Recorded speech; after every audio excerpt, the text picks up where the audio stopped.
Hello friends, जैसा कि मैंने आपको फर्स्ट वीडियो में बताया था वर्ण के बारे में, आज हम लोग का टॉपिक होगा संज्ञा एवं संज्ञा के भेद। साथ में ही हम लोग कर लेंगे सर्वनाम और सर्वनाम के भेद। ये बहुत ज़्यादा बड़ा टॉपिक है नहीं और थोड़ा थोड़ा सा हम लोग को बेसिक पढ़ना है। अगर हम लोग हल्का इसमें बेसिक पढ़ते हैं, ये बेसिक को समझ लेते हैं ना, तो जो क्वेश्चन है उसे सॉल्व करना हमारे लिए ईजी हो जाता है।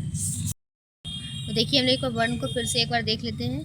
जिन्होंने फर्स्ट वीडियो नहीं देखा है उन्हें मैं दिखा देती हूँ, उसके बाद फिर आप उसे अच्छे तरीके से पढ़ लीजिएगा। अब हमारा दूसरा टॉपिक है संज्ञा के बारे में। हम लोग सभी को पता है संज्ञा क्या है।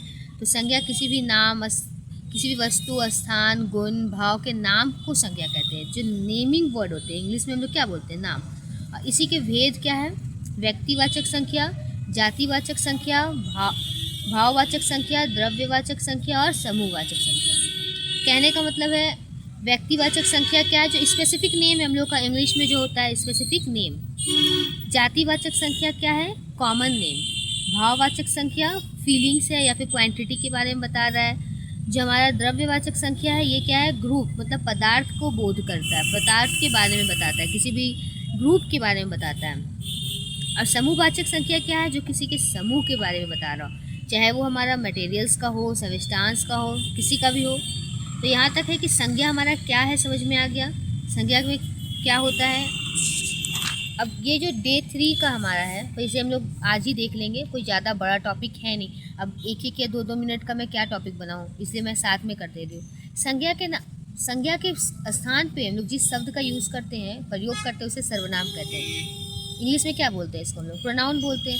सेम है, नाउन के प्लेस पे हम लोग जो वर्ड यूज़ करते हैं, ही, सी, डैट, दिस, ये सारा हमारा क्या है? प्रोनाउन। उसी तरह से यहाँ पे क्या है?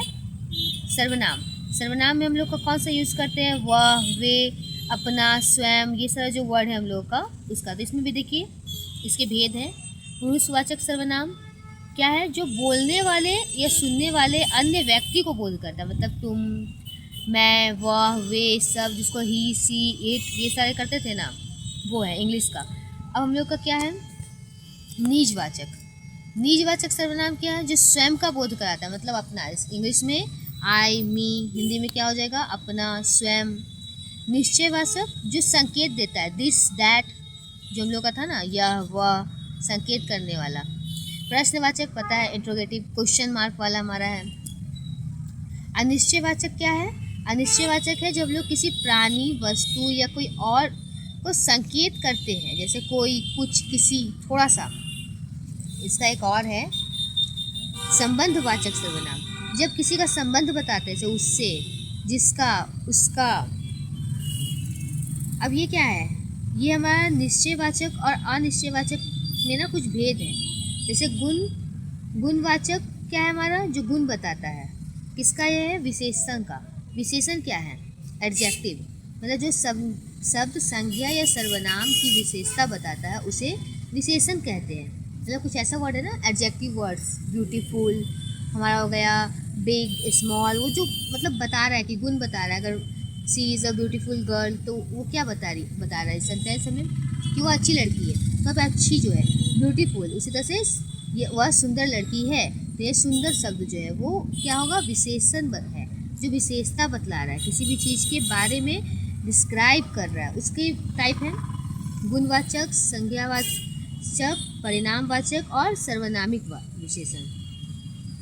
गुणवाचक जो है हमारा गुण बताता है। संख्यावाचक में दो हो गए, एक निश्चित और एक अनिश्चित। मतलब एक फिक्स है और एक फिक्स नहीं है। अब लोग 1, 2 बोल रहे हैं तो वो फिक्स है, पर थोड़ा, ज़्यादा, अधिक, ये सारा हमारा फिक्स नहीं है। परिणामवाचक में भी माप और मात्रा, तब जो माप रहे हैं 2 किलो, 4 किलो, 5 किलो या फिर 2 मीटर, 3 मीटर, तो ये फिक्स है हमारा, तो निश्चयवाचक है। और जो फिक्स नहीं है वो अनिश्चयवाचक है। सर्वनामिक विशेषण। सर्वनामिक विशेषण जब सर्वनाम विशेषण का काम करता है। यहाँ पर कभी कभी ऐसा होता है कि सर्वनाम जो है वो विशेषण का काम कर रहा है, तो हम लोग को उसे सर्वनामिक विशेषण कहते हैं। तो ये आपका क्लियर हो गया। ये हमारा सर्वनाम भी आज क्लियर हो गया। और हम लोग नेक्स्ट डे जो करेंगे वो है हमारा क्रिया काल। तो इस चीज़ को हम लोग देखेंगे। आई होप कि आपको ये समझ में आया। मैं इसके बेसिस पे कुछ क्वेश्चंस आपको दूंगी। और जब ये हमारा हिंदी का ज़्यादा है नहीं, आप थोड़ा थोड़ा करके 4 से 5 मिनट अगर डेली देखते हैं हम लोग इस टॉपिक को, तो हमारा वो ख़त्म हो जाएगा 6 से 7 दिन में। इसके बाद फिर से देख लो अब मैंने बनाया हुआ है, तो ये 6 से 7 दिन में मेरा ख़त्म हो जाए, कंप्लीट हो जाएगा। उसके बाद फिर हम लोग क्या करेंगे, यूपी टेट का जो हमारा प्रीवियस ईयर क्वेश्चन पेपर है उसे प्रैक्टिस करेंगे। वो भी हमारे लिए इंपॉर्टेंट है, सिर्फ यूपी टेट नहीं, यूपी टेट, जे टेट, सी टेट सब में, क्योंकि यूपी टेट में ग्रामर बहुत ज़्यादा डीपली पूछा गया है। तो ये स्पेशल जो वीडियो है वो यूपी टेट के लिए। जे टेट में हमारा और सी टेट में क्या है, उतना डीपली ग्रामर नहीं है, लेकिन हाँ ग्रामर का यूज़ है। पर साथ में क्या है, हमारा शिक्षण अधिगम से भी पूछा गया है, तो उसे भी हम लोग करेंगे। क्लियर है? आई होप कि आपको जो मैं समझा रही हूँ वो समझ में आए। अगर और भी आपको इस तरह की वीडियो चाहिए तो आप हमें कमेंट ज़रूर कीजिएगा। आप कमेंट करके बताइए कि आपको और कौन से सब्जेक्ट की किस टॉपिक पे वीडियो चाहिए। मैं जितना होगा आपको कोशिश करूँगी बताने का। Thank you so much and like, subscribe, share करना मत भूलिएगा, ताकि ये सभी लोगों को हेल्प मिले। Bye bye. तो मैं कुछ बेसिक क्वेश्चंस भी लाई हूँ आपके लिए, जो प्रैक्टिस करेंगे, देखेंगे कि कौन सा संज्ञा है या कौन सा सर्वनाम है। ये बेसिक क्वेश्चंस हैं, थोड़ा सा बेसिक क्वेश्चन को भी हम लोग देख लेंगे साथ में। मतलब थोड़ा सा ध्यान देंगे हम लोग क्वेश्चंस के ऊपर भी, क्योंकि हम लोग जो कॉन्सेप्ट समझ रहे हैं उसका कॉन्सेप्ट को अप्लाई करना हमारे लिए ज़रूरी है। आप देखिए यहाँ पे मैंने कुछ क्वेश्चंस दिए हैं, ऐसे बहुत सारे क्वेश्चंस हैं। आप भी थोड़ा सर्च कीजिए इस क्वेश्चन के बारे में, ये टॉपिक को सर्च कीजिए, उसके ऊपर क्वेश्चन आपको मिल जाएंगे। और मैं भी जितना हो सकता है कोशिश करूँगी आपके लिए क्वेश्चन लाने का। और थोड़ा सा देखेंगे हम लोग सारा कंटेंट कंप्लीट होने के बाद यूपी टेट, सी टेट की जो क्वेश्चंस है उसको सॉल्व करने के लिए मैं वो भी आपके लिए लेकर आऊँगी। हम लोग देखेंगे, प्रैक्टिस करेंगे। आई होप आपको ये पसंद आए।